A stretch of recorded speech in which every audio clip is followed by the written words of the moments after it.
most of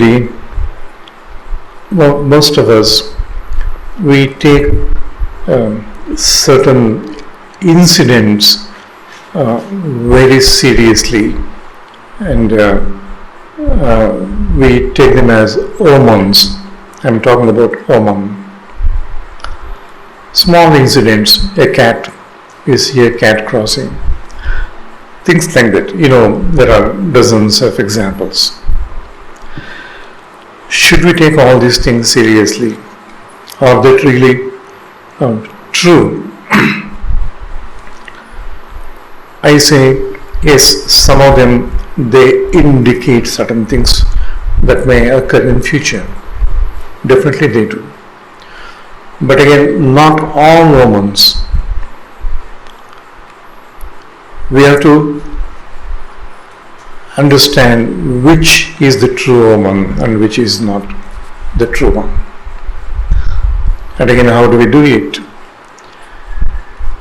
We always do such assessments using our intuition. Our intuition tells us very clearly, yes, this is how you have to read an omen, and this is not. So intuition is very much required. I think we have to begin employing our own intuition. Most of us, we don't do it, or we do it sometimes just like that. But consciously, we must begin employing our intuition, referring to our intuition. We have to sharpen our intuition. We must do it every day. In the beginning, it's very difficult to accept what the intuition reveals to us. We think it's my imagination, I could be wrong. There will be that type of disbelief. We must practice it to such an extent that we must surely, at the first instance itself, you should be able to make out, yes, this is the thing. To sharpen the intellect, intuition, of course, meditations. But there is also another way. You have to experience more of light. This is what I have been speaking of from several months. Light is so important. Without that, perhaps there is no life at all in future.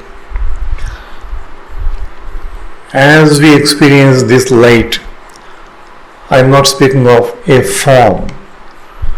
We have to go beyond forms. We have to experience God as light.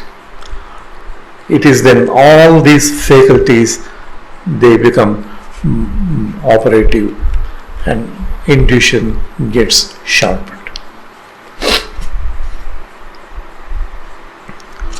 I was prompted to think about these omens because of a certain incident referred to me last week.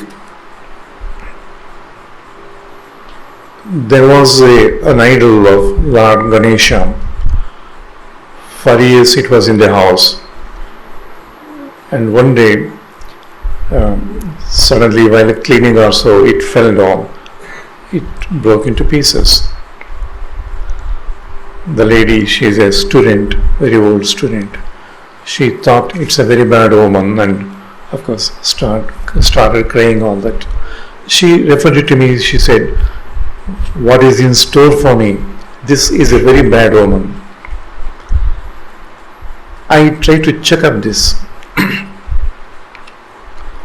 It is then I realized it is not a bad omen at all. Why did the Ganesha idol break down? I understood pujas and lot of meditations. Energies from these were entering this idol of Lord Ganesha. This idol began absorbing the energies more and more, and there was a point, a saturation point, where the idol could not contain or absorb more of energies. When more energies came, the idol broke down, and the energies, they entered the walls, and they remain in the atmosphere. In temples, we have these stone statues, idols. The stone statues contain lot of energies, more energies.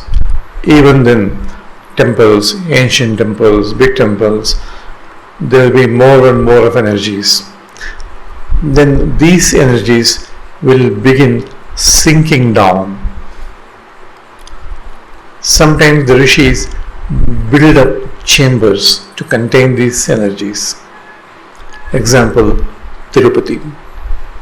Say there is a huge chamber where all these energies are stored. Of course, they will be vibrating. The whole hill, the hills are full of these vibrations of energies.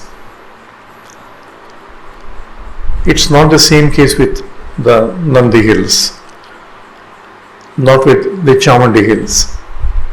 There are no chambers built there.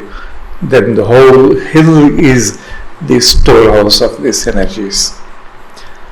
Let's say you can just go sit anywhere, you don't have to meditate, you receive energies. We used to go to Nandi a lot. These days we haven't gone. And one day when I was sitting and trying to meditate there, it was revealed to me that the whole hill was like a Shivalingam. The whole hill was the storehouse.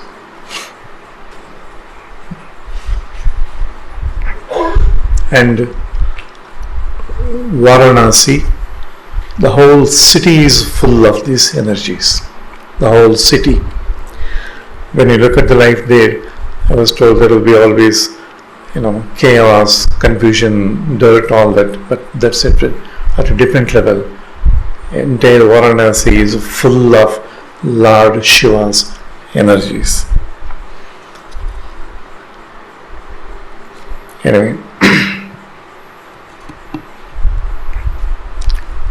somewhat similar to this incident, I received a mail in the last week.